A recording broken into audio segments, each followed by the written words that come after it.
तर आता बघा नागपंचमी येते, तर यासाठी आपण ह्या ज्वारीपासूनच्या लाह्या कशा बनवायच्या ते पाहणार आहोत। तर यासाठी लागणारी ज्वारी म्हणजे ही लाह्यासाठीची ज्वारी असते, ती थोडीशी वेगळी ज्वारी मिळते आपल्याला। तर शेतकरी जी ही लाह्याची ज्वारी आहे ती थोडीशी ज्वारी ज्यावेळी ज्वारी पेरत असतात त्यावेळी थोडीशी ज्वारी ही वेगळी पेरली जाते, त्यापासून लाह्या बनतात। ती थोडीशी हलकी असते आणि थोडीशी बारीक असते आणि कलरसुद्धा त्याचा जास्त पांढरा असतो। आपली रेग्युलर ज्वारी जी असते ती बघा थोडीशी पिवळसर आणि मोठी असते, पण जी लाह्यासाठीची ज्वारी आहे ती अगदी लहान असते आणि त्याचा कलरसुद्धा असा पांढरा शुभ्र दिसतो आणि अगदी बारीक ज्वारी असते। तर ह्याला कावळीसुद्धा म्हणतात, जी लाह्याची ज्वारी आहे त्याला। तर ह्या ज्वारीपासून आपल्याला लाह्या बनवणं म्हणजे पटकन ह्याच्या लाह्या होतात आणि प्रत्येक ज्वारीची लाही बनली जाते। आणि रेग्युलर ज्वारीचं काय होतं की त्याला गरम पाण्यातून वगैरे काढून आपण बनवतो, पण सगळ्या ज्वारी फुटत नाहीत किंवा सगळ्याच्याच लाह्या बनत नाहीत, थोडीफार ज्वारी राहते। तर ही लाह्याची ज्वारी आहे, यापासून लाह्या अगदी व्यवस्थित बनतात। तर ह्याला फक्त काय करायचं, थोडंसं पाणी लावून ज्वारी हलकी ओली करून घ्यायची, जास्त पण पाणी टाकायचं नाही आणि नॅपकिनमध्ये पाणी टाकून असं थोडंसं ह्याला पुसून घ्यायचं। परत नुसती ओलसर ज्वारी आपल्याला इथं करायची आहे, जास्त पाणी लावायचं नाही किंवा ह्याला पाण्यात टाकायची गरज नाही, फक्त असं ओलसर करून घ्यायचे आणि असं जाड कापडामध्ये हलकी परत अशी पुसून घ्या, म्हणजे ज्वारीसुद्धा आपली स्वच्छ होऊन जाते आणि मग आपल्याला ह्याच्या तुम्ही मग लाह्या बनवू शकता। फक्त हलकं पुसून घ्यायचं, सगळं पाणी काढत बसायची पण गरज नाही, कारण यामध्ये आपण एवढं पाणी टाकलेलंच नव्हतं, थोडीशी ओली झालेली होती। त्याच नॅपकिनवरती अशी पसरून ठेवा। तोपर्यंत आता गॅसवरती कढई ठेवून द्यायची आणि कढई चांगली गरम झाल्यानंतर गॅस फुलच ठेवलेला आहे, त्यामध्ये अशी कढई थोडीशी पसरट बुडाची घेतली की तुम्हाला मग जास्त लाह्या करता येतात, म्हणजे पटकन होतात।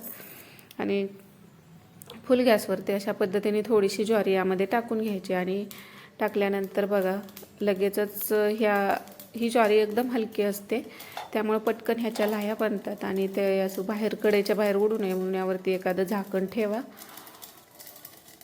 पुरणाची चाळण असेल मोठी ती सुद्धा ठेवू शकता, जर असं झाकण तुमच्याकडे नसेल तर बघा अगदी झटपट ह्या लाह्या तयार होतात आणि एक ना एक ज्वारी आहे ह्यातली ती फुटली जाते। आणि अशी आपली रेग्युलरची ज्वारी असते त्याच्या करायला गेलं तर मग त्याच्या पण लाह्या बनतात, पण सगळी ज्वारी फुटत नाही, तर आपली बरीच ज्वारी पण वाया जाते।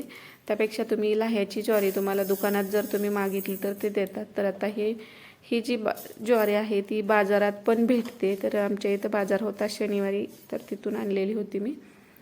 तर 20 रुपयाला भरपूर सगळी ज्वारी येते आणि भरपूर लाह्या त्यामध्ये आपण तयार करू शकता। पण असं अशा लाह्या आणायला गेलं तर त्या 10 रुपयाला किंवा 20 रुपयाला फार कमी येतात आणि ह्या लाह्या तुम्ही वेट लॉस मध्ये सुद्धा खाऊ शकता, म्हणजे फक्त पंचमीलाच आपण बनवल्या पाहिजेत असं काही नाही, तर रेग्युलरसुद्धा तुम्ही ती ज्वारी एकदा घरामध्ये आणून ठेवली तर बाहेरचं पॉपकॉर्न वगैरे मुलांना देण्यापेक्षा ह्या लाह्या तुम्ही बनवून ठेवू शकता। पौष्टिक तर आहेत आणि चवीलासुद्धा छान लागतात। तर बघा अगदी झटपट होतात आणि यामध्ये आपली सगळी ज्वारी पूर्ण आहे ती फुटली जाते। तर बघा आता थोडीशी ज्वारी मी अजून शिल्लक ठेवलेली आहे, सगळ्या ज्वारीच्या केलेल्या नव्हत्या, तर भरपूर सगळ्या ह्या लाह्या तयार झालेल्या आहेत। तर ह्या पंचमीसाठी तुम्ही नक्कीच अशा पद्धतीने घरी ह्या लाह्या तयार करून घेऊ शकता। आणि अशाच तुम्हाला रेग्युलर खाण्यासाठी तुम्ही याला थोडंसं कढईमध्ये तेल टाकलेलं आहे, त्यामध्ये हिरवी मिरची, कढीपत्ता, जिरं मोहरी टाकायची अगोदर राहिली, ते नंतर मी टाकलेलं आहे। थोडीशी मोहरी आणि जिरं पण यामध्ये टाकायचं। कोथिंबीरसुद्धा तुम्ही बारीक कट करून तेलामध्ये छान क्रिस्पी होईपर्यंत तळून ती सुद्धा घालू शकता। तर अशा फोडणीच्या लाह्यासुद्धा बनवून तुम्ही डब्यामध्ये भरून ठेवू शकता आणि यामध्ये नंतर थोडंसं मीठ आणि हळद टाकायचे आहे चवीपुरतं। आता तुम्हाला यामध्ये अजून काही मसाले टाकायचे असतील तरीसुद्धा टाकून तुमच्या पद्धतीने बनवून ठेवू शकता। यामध्ये नंतर तुम्ही खारे शेंगदाणे किंवा फुटाणेसुद्धा मिक्स करून ठेवू शकता, की जे मुलांना आपल्याला टाईमपाससाठी त्यांना पण देता येईल। जसं आपण भडंग बनवतो त्या पद्धतीने जरी करून ठेवलं तरीसुद्धा चालू शकतं आणि छान लागतात। तर नक्कीच तुम्ही अशा पद्धतीची जी ज्वारीसाठीची लाह्यासाठीची जी वेगळी ज्वारी भेटते, तर कावळी पण म्हणतात त्याला, तर अशी ज्वारी जर तुम्ही दुकानात मागितली तर ती तुम्हाला भेटून जाईल आणि ती जास्त महागसुद्धा नसते।